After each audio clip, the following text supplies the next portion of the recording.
When he left the hospital, Simon's drugs escalated because he had, he was in charge of them then. He realised that having spoken to the doctors in Nil, his prescribing doctor, and he wasn't going to give him any more of what he wanted, then the best thing was to go find another doctor, which he did. Over the time it escalated, and we started to get calls from doctors as far away as up on the Murray River, to get in a car and drive 300 miles to get a doctor, and then most importantly get the script.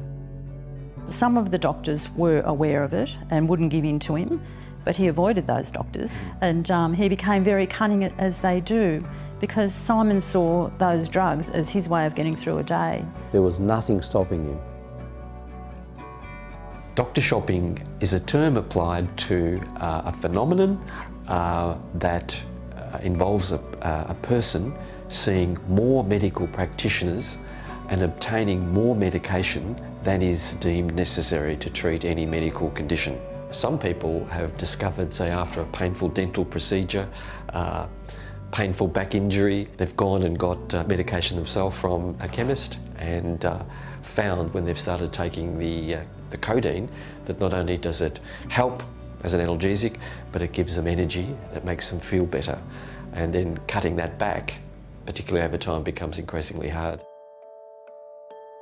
People often talk about the difference between genuine patients and doctor shoppers. I actually don't even like that terminology, because every patient is genuine. Every person who's a doctor shopper feels they need the drugs. They're not being non-genuine. They need it. They know that that drug is important for them. My point is really from the prescribing perspective. I've looked at all the data, I've looked at the theory behind this, and my very clear opinion is that it is dangerous for me to prescribe these sorts of medications to someone I don't know. It's not about whether they're genuine or not. They can be completely genuine. The drug is still not the right thing for me to give them. We're talking about people who, like you and me, who just went to the doctor with a problem, did what they were told, took the drugs as prescribed, and then found themselves with a dependency. Addiction to these things is not instant, so it's not like one pill and that's it, you're hooked for life, but it can be quick.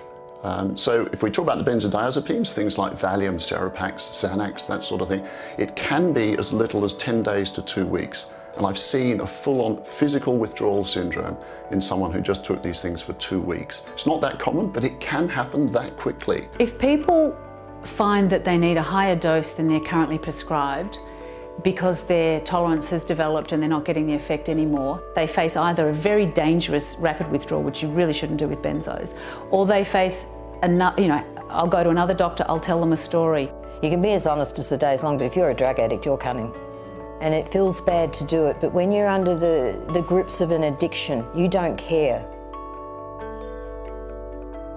I didn't get any warnings at all about side effects or the addictiveness of them. So people need to be told what they're taking, and that it could potentially, I know it doesn't for everyone, but it could potentially change their life and the life of their families as well.